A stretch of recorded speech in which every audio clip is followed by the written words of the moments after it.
Bonjour, c'est Camille. Aujourd'hui, on va parler du cannibalisme chez les lapines.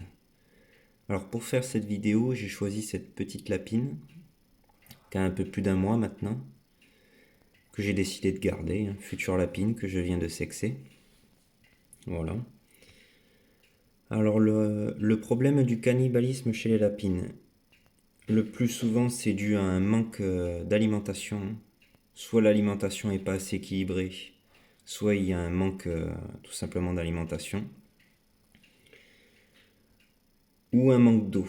Voilà, l'eau, faut qu'elle soit apportée en quantité suffisante, parce que les lapins, ils boivent énormément.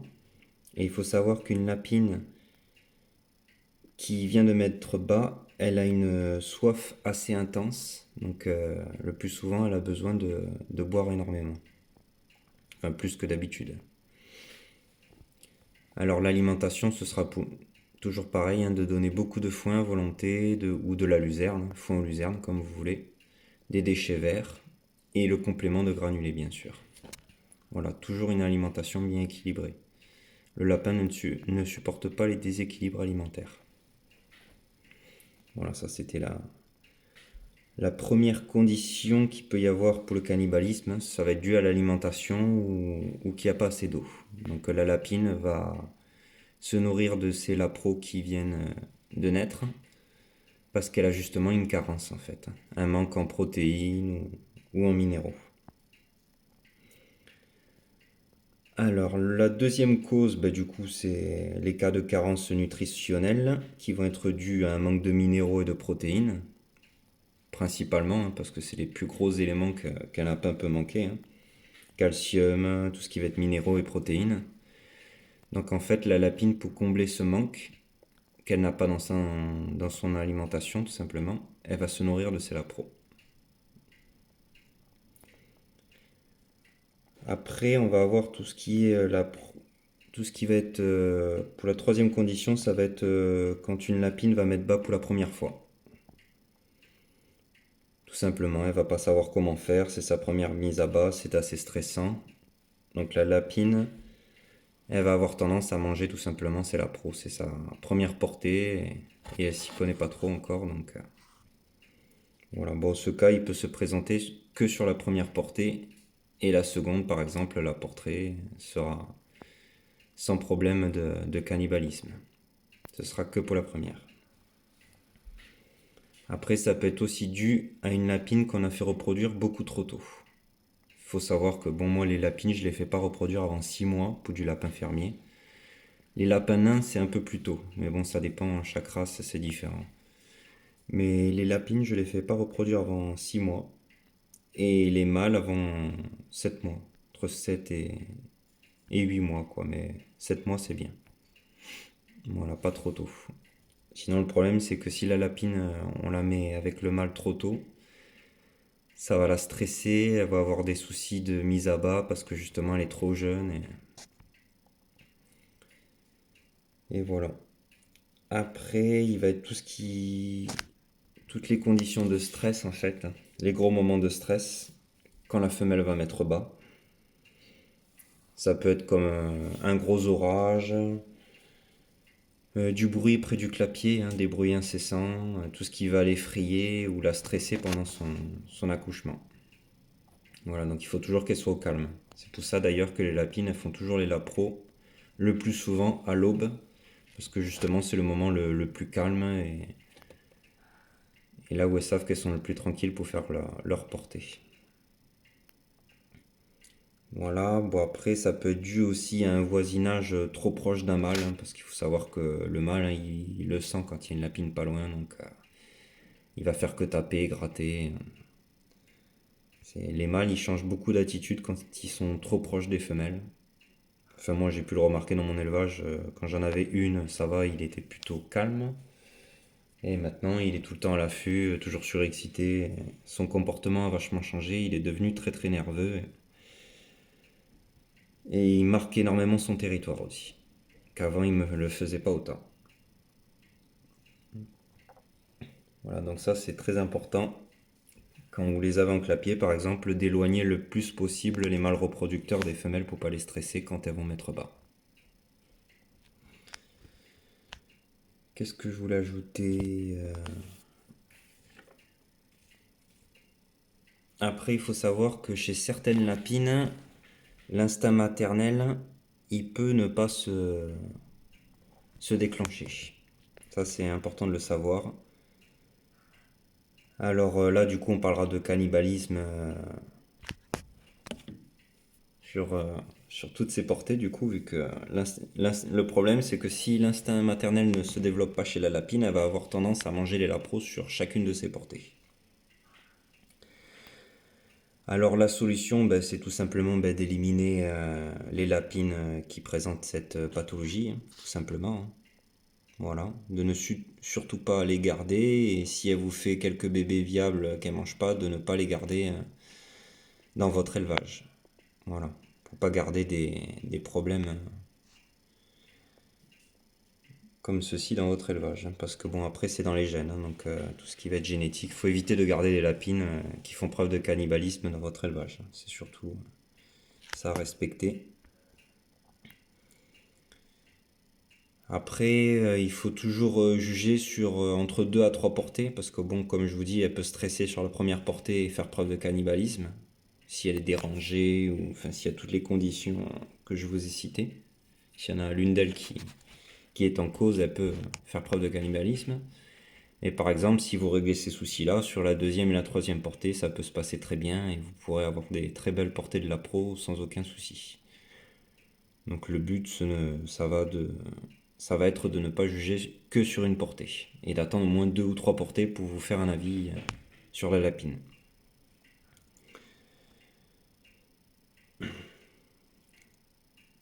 Après, qu'est-ce que je peux ajouter? Bon, il peut y avoir aussi la présence de prédateurs, hein. Une lapine qui va mettre bas, qui sent qu'il y a des rats pas loin, ou tout ce qui va être belette, toutes ces choses-là, tout ce qui va la stresser, hein, parce qu'elle va le sentir, hein, et du coup ça va faire un stress, et du coup elle peut réagir comme cela, ce stress. Après, il faut faire très attention aussi, c'est que les lapines, quand elles vont bientôt mettre bas, elles supportent pas les aliments qui sont trop forts en farine de poisson aussi. Donc faire très attention à l'alimentation, toujours pareil. Ça favorise un cannibalisme à 100% chez les lapines.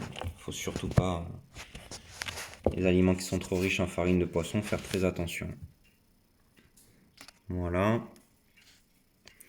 Et après, bien sûr, souvent on n'y pense pas, mais bon, on a des fois des voisins qui utilisent des appareils à ultrasons qui vont être contre les rats le plus souvent, mais bon, il y en a qui les utilisent aussi pour éloigner les lapins des potagers, enfin tout ce qui va être rongeur, hein, de toute façon, lapin, rat, souris.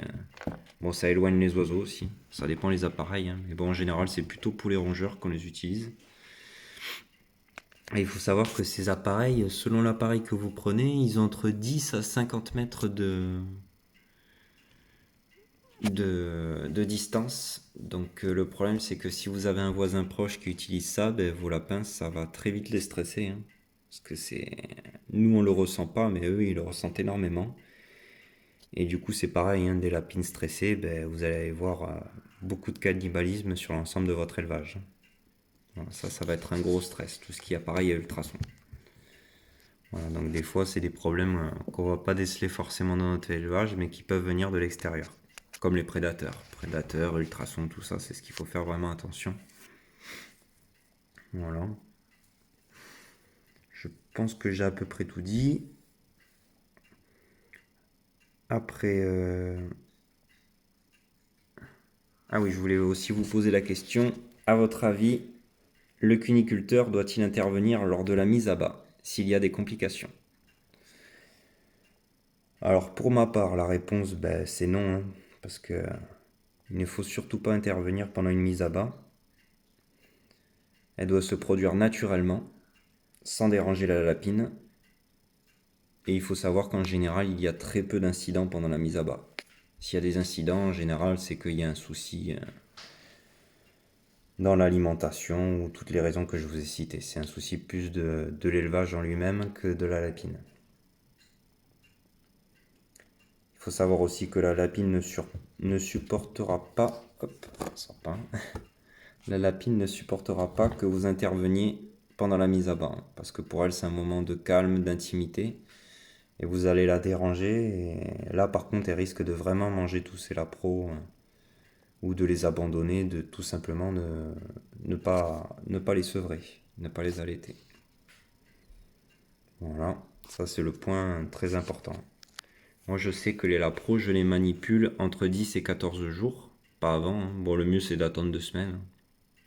Après, ceux qui ont vraiment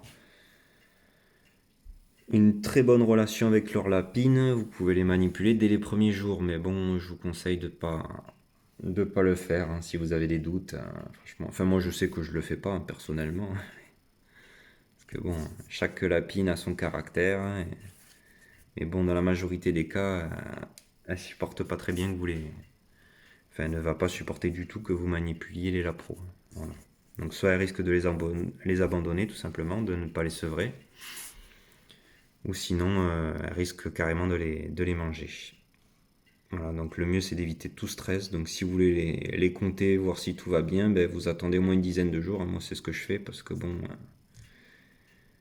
quand elle va mettre bas, des fois sur une portée, vous pouvez avoir un ou deux lapros qui sont morts, ou quelques jours après, ça peut arriver qu'il y en ait un ou deux qui meurent. Bon, c'est rare, mais c'est surtout à l'accouchement que sur une portée, des fois, il peut y en avoir un ou deux qui meurent. Ça, c'est important. Bon, il faut savoir aussi que la lapine peut fractionner la portée, hein. Ça peut arriver. Moi, ça m'est arrivé qu'une fois. C'est assez rare quand même, hein, en général. Mais c'est vrai que si elle est dérangée ou autre, elle peut faire qu'une partie de la portée et le lendemain faire le reste de la pro. Voilà. Ça, c'est vraiment les critères importants à respecter.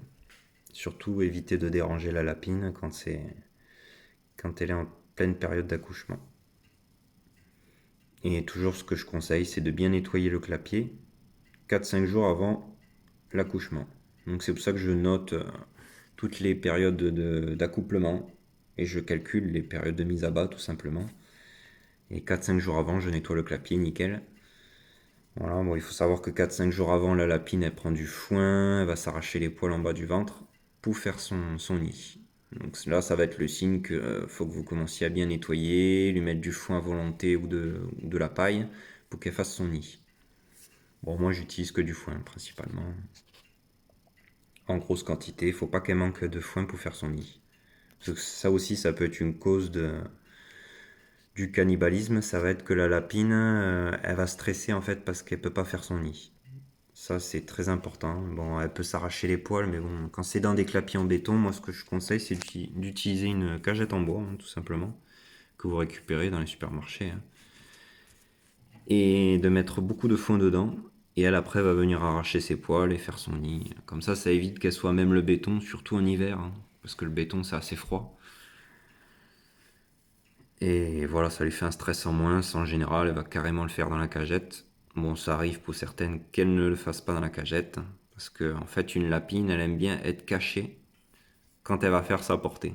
Donc c'est vrai, ce qui est bien, je ne l'ai pas forcément fait, ça dépend. Bon, les clapiers en bois, ça y est à chaque fois, mais clapier en béton, c'est vrai que je ne l'ai pas fait. C'est de faire un côté, en fait, du clapier qui va être caché, tout simplement. Et ça va être son endroit d'intimité à la lapine. C'est là qu'elle va aller en priorité faire son nid, parce qu'elle sait qu'elle est à l'abri des regards et que personne ne la voit, donc c'est moins stressant pour elle. Ce sera peut-être un de mes projets, j'y avais pensé, mais bon, je ne l'ai pas encore fait, mais toujours des projets sur mon élevage, mais voilà. Bon, je pense que j'ai tout dit. J'ai à peu près tout dit. Voilà. Après, si vous avez des questions, surtout n'hésitez pas, hein, je suis là, hein, pour y répondre. Voilà. Après, pour le moment, je n'ai jamais eu de souci de lapine qui mangeait ses lapros. Moi, je sais que si j'en ai une et qu'elle me le fait sur 2 portées ou 3, bon, déjà 2 portées, je pense que je ne garderai pas la lapine, je ne prendrai pas le risque. Voilà. Ça n'a aucun intérêt dans mon élevage. Voilà. Après, c'est sûr qu'il faut surveiller le cannibalisme quand même, hein. C'est bénin, mais bon, il y a des choses comme ça qu'il faut surveiller, comme les maladies chez les lapins. Il y a beaucoup de choses à savoir pour éviter d'avoir des soucis dans votre élevage. Mais ce qu'il faut retenir aussi, c'est que ça peut être un facteur génétique. Donc surtout, vous ne gardez jamais une lapine qui mange chez la pro sur plusieurs portées. Même si vous en avez quelqu'un de viable, ne surtout pas garder les lapros de cette lapine. Parce que là, vous allez garder le gène du cannibalisme. Et si on peut éviter, c'est encore mieux. Voilà, elle est en plein stress, toi. Ah, t'inquiète pas, je vais te remettre après avec les autres. Voilà, voilà. Ouais, je l'ai choisi parce que c'est une très belle petite lapine. Gris foncé, j'aime bien le coloris avec le bord des pattes blancs.